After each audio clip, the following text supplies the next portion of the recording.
fight for a right, oh. Anyhow, mambo,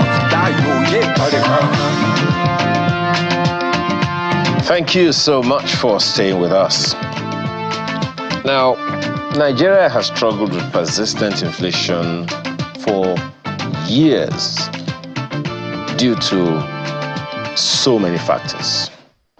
Exchange rate volatility, supply chain disruptions, and other structural concerns.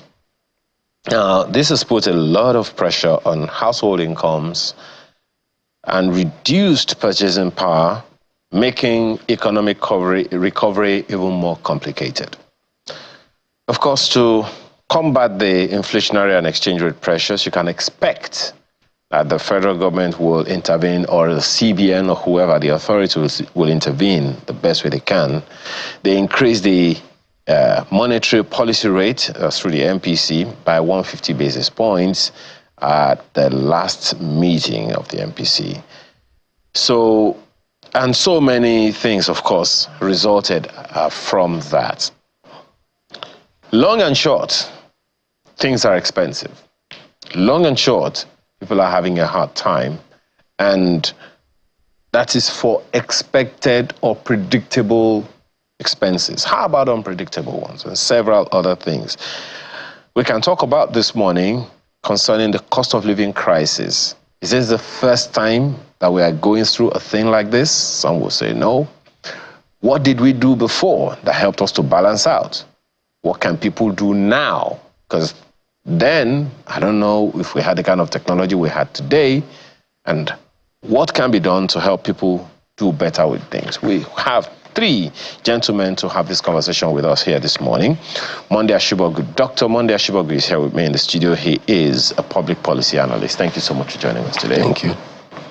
And we'll be bringing you other guests in the course of time. But I think Mr. Gbenga Adeoye, a chartered accountant and lawyer, has already joined us. Thanks for joining us, Mr. Adeoye. Thank you. It's a pleasure to be with you this morning. Okay. I also think that Dr. Tokwe Fashua, Special Advisor on Economic Affairs in the Office of the Vice President, is with us in our Abuja studio. Okay, but we're getting him ready for that. So, Dr. Ashibogu, let's begin this conversation that way. So, the issues are right there in our faces. You know, the complexity of life, the difficulties that people are having, making a living, and all of those conversations are there. But the question that I would like to begin with, I mean, you're old enough to know, is this the first time we're going through this? And what's peculiar about this one? Well, I think what has made it a bit different is perhaps the consistent rise on daily basis and people feeling as if there's no end in sight to hiking cost of household commodities and also other services that businesses provide. It's not the first time we've seen this. It's something that has been going on, but at the time you find it's more not arithmetic this time, it's more geometric in a sense. So today you get something for 1 naira, and by the time you get into the market tomorrow, you're looking at 5 naira. So it's something that's a bit worrisome. What if you can just quickly take us back? When was the first time we had this kind of difficulty in cost of living? The last time I remember is what the government of the day then, when they came up with what they called austerity measures. I think that was sometime in the 80s. Now, no, we've had that in the 70s. We had that in the 70s, and then towards the 80s, we also had that Shagari's austerity measures. And then we followed with the counterpart trading and counter trading, whatever it was called in the 80s, in the then Buhari's administration into Ibrahim Babangida's administration too. So where commodities exchange became another issue, and then people were being given import license for certain commodities. Afterwards, we moved into the austere measures that brought about the structural adjustment program, and we've we've been curtailing these issues. It's not as if it's peculiar to Nigeria. It's a global thing, but our environment speaks to different peculiarities. And that's why today people can be influenced by factors maybe from insecurity or factors from things you can't control. Extraneous factors like exchange rates, prices of gas globally, prices of crude, prices of finished petroleum products. Then also, as the rates changes and being an import-dependent system, where both manufacturers and producers of products have to rely on factors they can't control, then what you would be having as a challenge is the cost of replacement. And so people would speculate, and because that speculation is something that there's no kind of certainty in sight. No predictability. So I would just assume that if I buy a shirt for 5 naira today, there's a tendency that it should be 15 naira. So I fix my cost and my sales at 25 naira. Exactly. So that's what you guys call cost of funds. Well, we call it replacement cost. Okay. Well, let me bring Mr. Adeoye in on this one. So is this the first time we're going through this, Mr. Adeoye? What's peculiar this time around? Okay, let's go back to the 1970s. During the government of General Yakubu Gowon, you recall that the crisis we had in Nigeria at that time was a cumulative failure of government for 10 years. And so analysts came up to say that ill-directed government expenditure as a result of oil boom by the Gowon administration at that time, so for like 10 years. And then we also had the neglect of agricultural sector at that time. And so cumulatively, it made our country to become vulnerable to external factor around oil prices in the 80s. And so my little knowledge of physics as an accountancy student says what we call stopping distance. So when you switch on a fan, after some time you put it off, but the fan is not going to stop immediately you put it off. And so cumulatively, neglect of agriculture, ill-target expenditure of government. You recall at that time, I think Gowon said that the problem of Nigeria was not money, but how to spend it. Of course, he was trying at that time to pacify people after the aftermath of the war. So that is an example of increase in price in the 1980s. And then that led to austerity measures. Now, it was because the military now felt that the pains in the lives of the people was getting too much with the Shagari administration that won election of 1979 when Obasanjo handed over. That led to the coup that brought Buhari into government. Now, at the beginning of this conversation, Ayo, you made reference to some states having issues with IGR. And I'm saying today, without any reservation, without the Federal Inland Revenue and the Nigerian custom, many states in Nigeria should have been shut down by now. I repeat, without the Federal Inland Revenue Services and the Nigerian customs, many states in Nigeria should have been shut down. And so they should be hiding their faces for not doing anything around economic development. Now, you talk about the cost of the current situation in the country. Now, factors of production are things that determine prices, but the major universal economic theory of increase in price is actually demand and supply. But like my friend in Dallas will say, he said to me that our economic situation in Nigeria is not what you can learn at Harvard Business School, no matter how many times you go there. So we then need to come to our country to look at the issues that we have on ground. Well, there are quite a number of them. Okay, we'll come to those issues. I just wanted to have an opening. You still bring that to us. Let me engage Dr. Tokwe Fashua, Special Advisor on Economic Affairs in the Office of the Vice President. He's with us in our Abuja studio.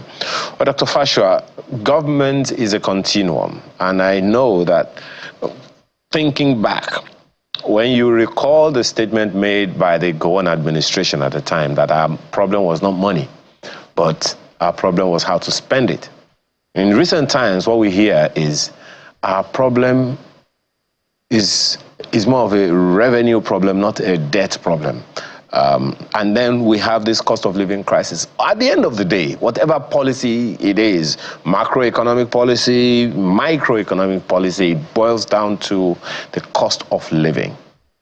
Help Nigerians get a perspective of what is happening really, and what do we need to do to at least have a mental balance to it, and then maybe some trajectory. Okay, thank you very much, Ayo, and thanks for inviting me. Of course, economic phenomena is always best explained through looking at a multiple of variables rather than a one-track thing. You mentioned the issue of revenue earlier on by state governments and so on, whether we have a revenue problem as a nation. Yes, it's always a constant thing. I think every country does have a revenue issue. Every country is looking to make higher revenue, and every country is looking at some point to be able to declare surplus budgets where they'll make more revenue than they'll be spending in a particular year. That means you are pretty much very comfortable.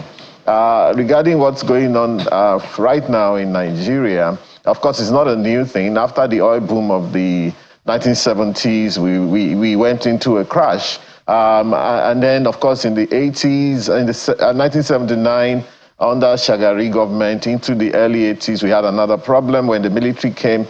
Again, we had another stress, you know, the austerity measure, 1983, 1982, I remember very much the issue of essential commodities and so on. In fact, just yesterday, I was speaking with a group of people, and we wondered whether there's any point that how much reprieve have we got as a nation to say we're not in economic crisis. As a matter of fact, when the colonial powers departed in 1960, they handed over to us a very alien economic system to us, to what we were used to as a people. And you know, the leaders at that time had to just navigate one way or the other. We have made mistakes, all right. I mean, over time, there have been mistakes made. Reliance on single commodities, neglect of agriculture, or even, we may even talk about whether the reliance on agriculture in the first place was going to be sustainable, because here we were, an agricultural country, straight out of colonialism, and we also desired the modern things of the world, you know, and somehow we never found the opportunity to develop capacity to be able to produce those things for ourselves, given our burgeoning population. I mean, we needed cars, we needed electronics and all of that. We wanted good roads, we wanted an airport. So all of that, as you could see, that there's been an imbalance over time. And of course, from time to time, we've also been subject to, you know, extraneous factors, you know, acts of God. For example, what do we call the COVID of 2020, which wasted the whole year 2020, most of 2021. It was 2022 we started to step out somehow. You know, there's been bans in traveling, bans in even commerce, and so on. So I think that what's going on right now, several pronged, and number one will be that I think we should go back to that COVID of 2020. It was a significant event. It was at the level of a world war. Luckily for us, there are two costs of war. The first cost is financial. Another cost is you know, financial and economic, and another cost is human cost. Luckily, we were able to overcome the human cost somehow. It didn't get us down the way it was predicted to, but the financial and economic costs are significant. I was looking yesterday at the balance sheet of the Fed, the U.S. Fed, and of course the Bank of England. You could see a spike in 2020, which has remained so till date. And so every country is having to battle with that. Usually there's a lag between when things happen abroad and when it happens in Nigeria somehow. Because I could see in 2023, the United Kingdom was talking of cost of living crisis. You know, for the first time in 50 years, they had inflation getting to 10.5%. The same thing in the United States. Now they've been able to tackle it. Our own issue is how do we tackle it? Where's our inflation coming from? But most of the inflation driver here is food inflation, which is unacceptable at 40.66%, and it's something that we need to tackle. It's not going to be only by producing more, which is also something the government is working on. The Ministry of Agric is talking about 500,000 hectares, of new planting, in Jigawa State and 15 other states. The Niger State government is doing a lot in terms of mechanization. Dr. Fasha, those are medium to long-term things that will resolve. We'll come to more. Just 1 second. Please hold your thought on that one. Concerning the food crisis, the economic crisis that we're talking about right now, there are those who would point out, yes, you said, the UK and the US, they kind of had their own crisis ahead of us. But there are those who would point straight at the draconian policies that the government came up with, that it's because of those policies that need to be reversed. The fuel subsidy removal, for instance, the electricity tariff hike, for instance, and a number of others that may not even be known to people. Naturally, the business people translated all of that cost into other areas, straight back to the consumer. So there are those who would say that's a natural reaction. So it's those policies on the one hand. On the other hand, it just happened on people. No one had an idea that this was going to happen. Well, of course, those two policies were necessary at the time they were taken. You talk about the first subsidy removal. We were tired of all the fraud around the subsidy business and all of that, And so the president decided, look, let's get this done. And of course, there was no provision in the budget in 2023 by the departing government for anything subsidy.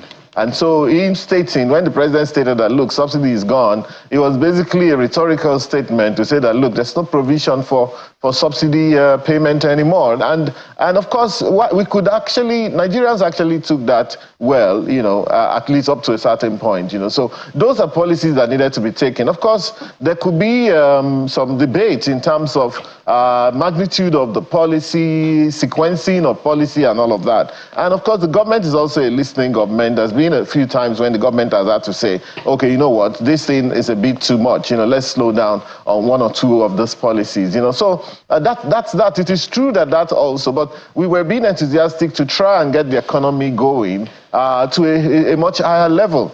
But I think that we all need to understand that it's difficult to walk away very quickly from a wartime event such as COVID was. And I think that's what most people are minimizing. Don't forget. So maybe if the UK, US, most of Europe have been through all their own crises up to 2024, January, February, the US was still talking about very high, inflation rates and all of that, and UK did theirs in most of 2023. And many people are still complaining around the world. What I'm just saying is, look at what happened also in Kenya, about a week ago, when they were to introduce a certain finance bill, which was to add taxes on bread and all of that. So I think countries are learning that, look, you have to slow down. But I think countries in Africa, ourselves inclusive, have limited experience in terms of managing the aftermath of this kind of event that happened. It's not what you walk away from in 2 or 3 years. Well, yes. I was in the UK. Just a second, Dr. Fasha. I do understand, that the issues. Let me ask our other guests here. I do understand. What happened to us. Reminiscent of a world war, he called it, because it was like an unseen enemy waged war on the entire world, and we were caught napping. But then there are those who would reference that, hey, we weren't caught napping because it was already predicted that was going to happen about 3 to 5 years before that time. But what's your take on issues that he raised, particularly concerning the policies? There are those who will say that we were living on borrowed time. even before those policies came, that they were necessary. The argument has always been when and how, in a way that it will not affect cost of living as it is now. Well, I share strongly with the view that those policies were necessary at the time they were implemented. A lot of us had clamored for removal of subsidy, for in the past 10 years.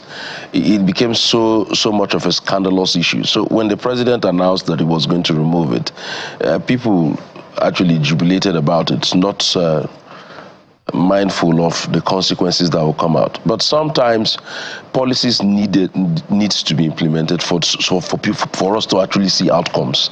These outcomes are unforeseen. There's no way you will implement a policy today without having certain consequences or backlash. Some persons will definitely be in some form of disadvantage. But sadly, in this case, the larger population were just thrown aback by the market force and how it played out.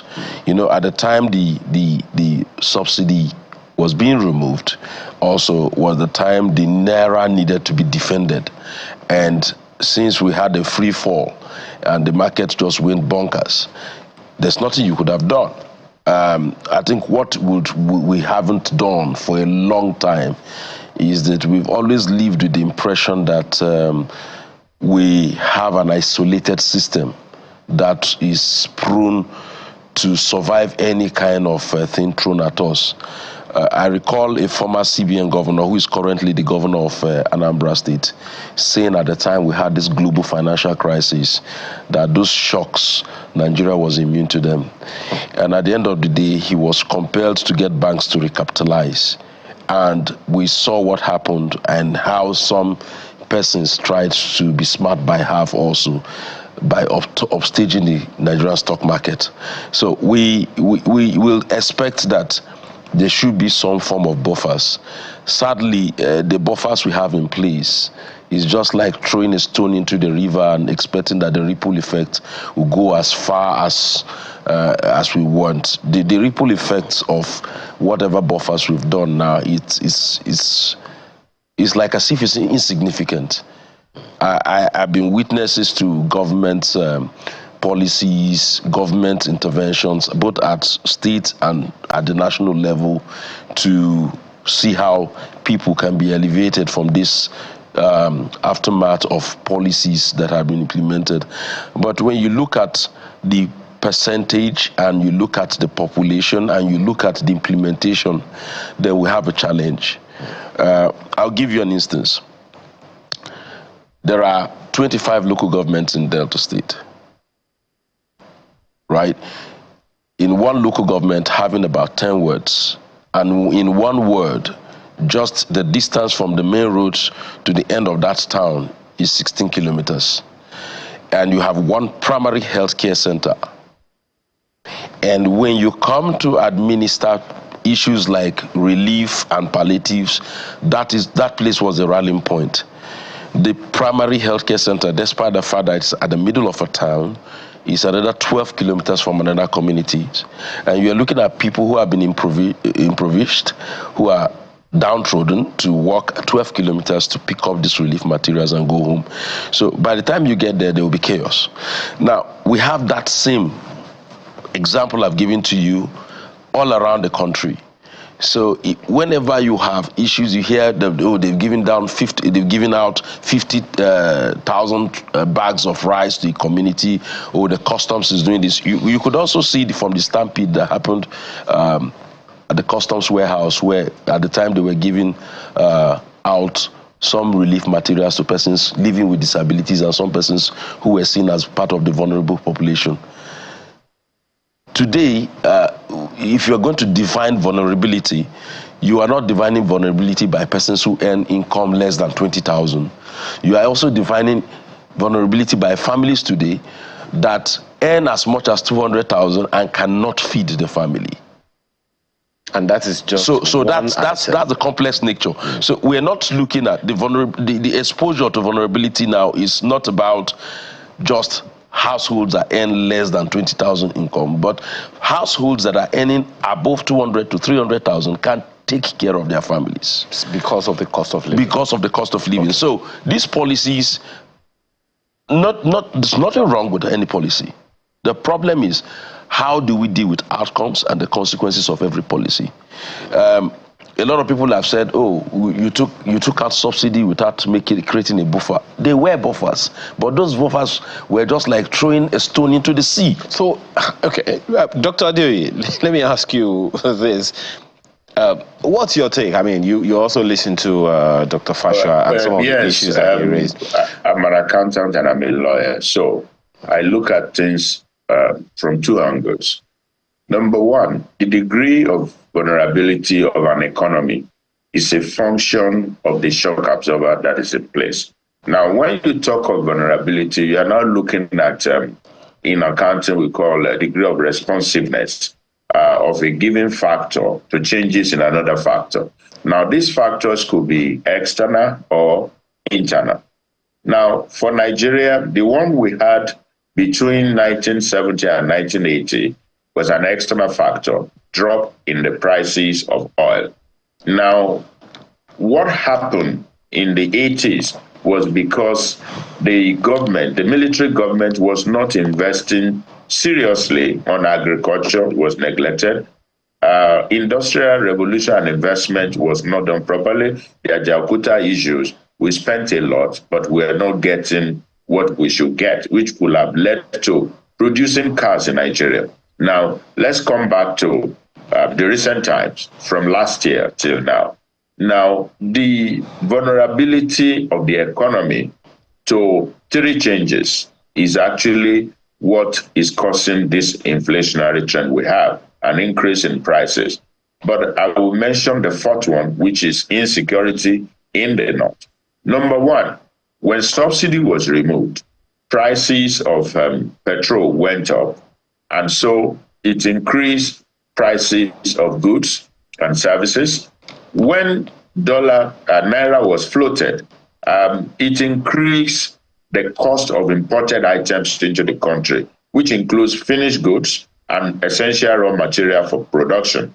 As of today, last week, I had cause to discuss with a client who said to me they made losses between January and May, and the loss was as a result of the price of maize. They were getting 1 kg of maize at about 800 naira, 700 to 800, which was 250 before. Now, the effect, I mentioned in my opening remark that in fixes, that's what we call stopping distance, when a fan is rotating, even though energy has been cut off from it. So we do not have enough shock absorber in place. Whereas, if Mr. President didn't remove subsidy on May 29, I bet you if he had attempted to remove it, he wouldn't have been able to. So the best thing he could have done was what he did on that first day.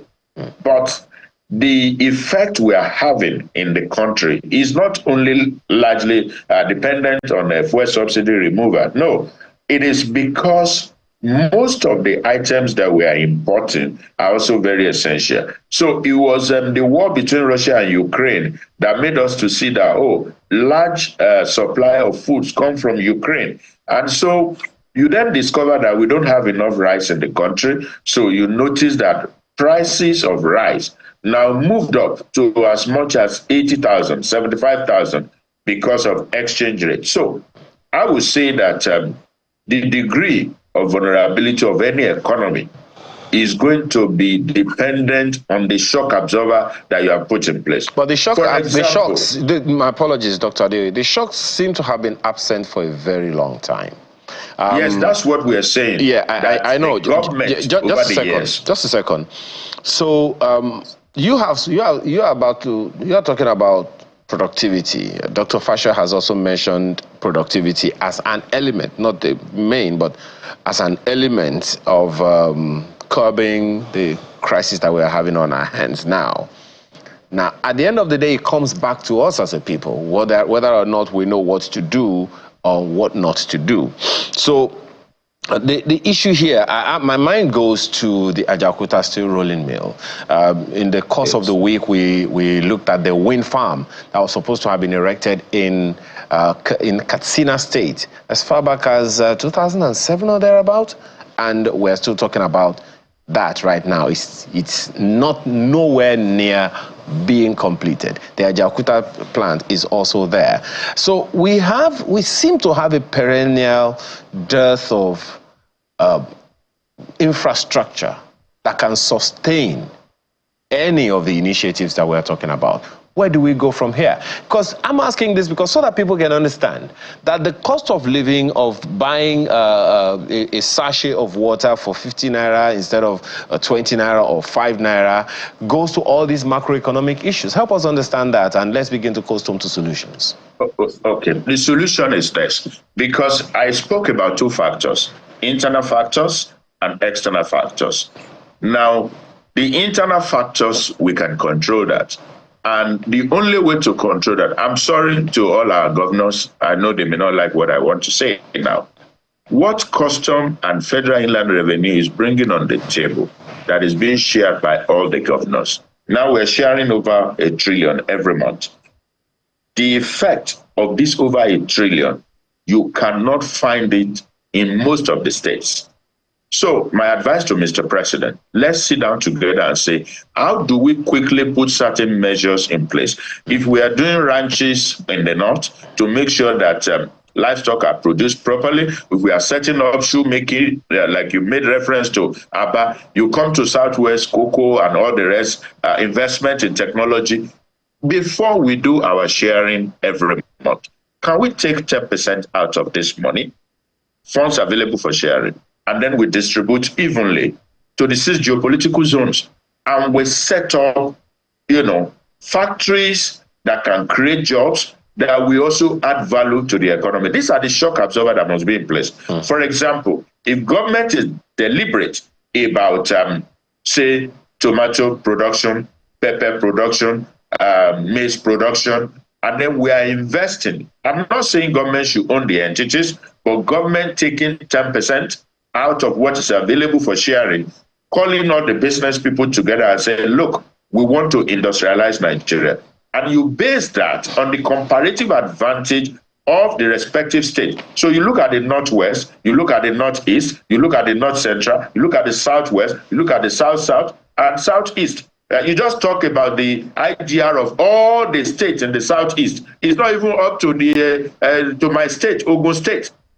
Then something is wrong somewhere, because Igbos are actually supposed to be known with commerce. And so what is happening to them? Okay. So it means that something is wrong somewhere. Okay. Well, there are too many issues to raise, but I'm just trying to focus on how to ease the burden of the cost of living on people. Dr. Fashua, what would be your recommendation to people generally? Look, this is the situation we have on our hands right now. This is going to go on for X number of days, weeks, months, or years. These are the coping mechanisms we can come up with as a people.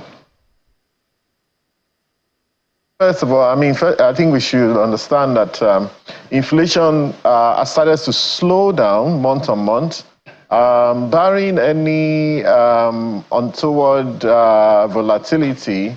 I'm hoping that inflation will begin to trend down properly in a month or two, where we begin to see reduction in inflation. Even no matter how people like to increase prices, there's a point at which you will understand that you can't continue increasing prices. And a lot of what has happened by way of inflation in Nigeria has also been some sort of price gouging.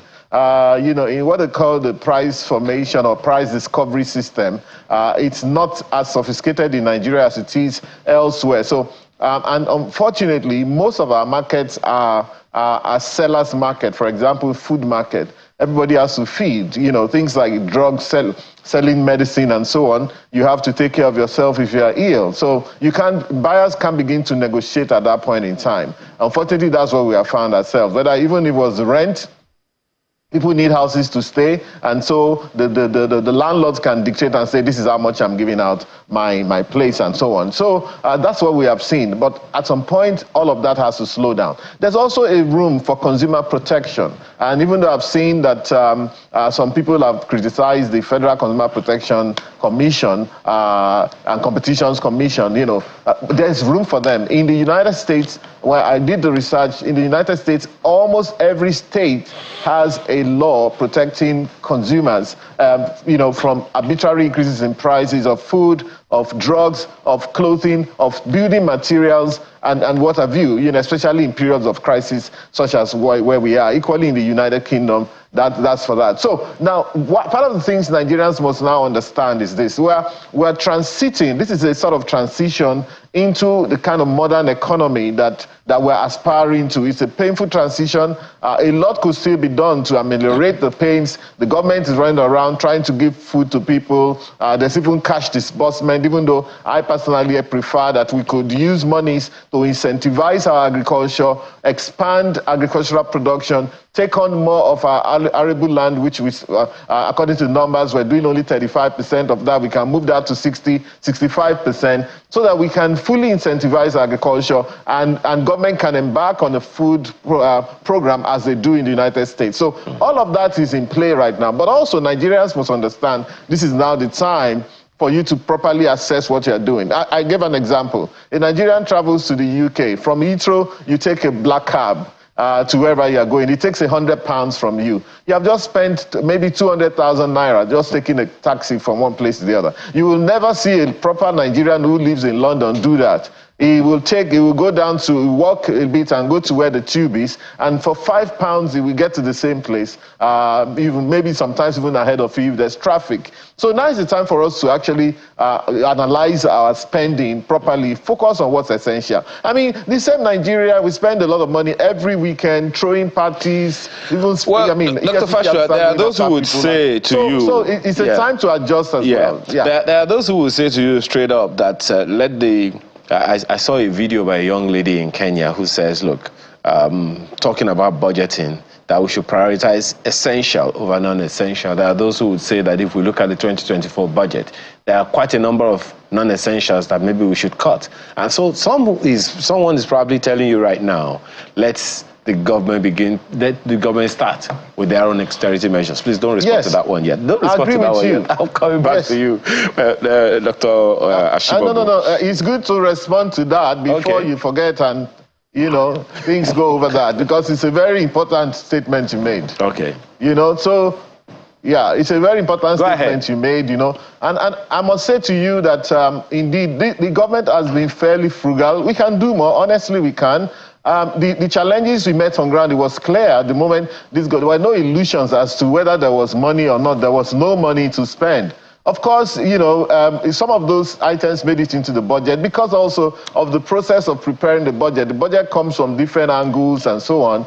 We're still in a sort of envelope system where people say, okay, take this allocation, what do you want to do with it? All of that needs to change. But I say that this government, this morning I was looking at even this issue of private jet that they said, they wanted to buy, But the point was that from the report I saw in Premium Times, the government is pricing, I don't know which of the agencies, they're pricing a second-hand private jet somewhere in Switzerland, So, so we're not under any illusion that there's no money to spread and around like that. It's going to be a gradual process. And of course, the feedback from the public is also very important. We're a cautious government, a government of accountants and auditors, I keep saying, I'm from the president down and all of that. We've actually, when last did you see all those travel? The government even, the president cut down by 60% his entourage. The vice president travels with only 5 people. Well, the examples are there, Dr. Fasher, there is no doubt. So we're going to actually do better on that. Absolutely. The examples are there, but perception is one thing that also has to be managed. Dr. Fasher, Dr.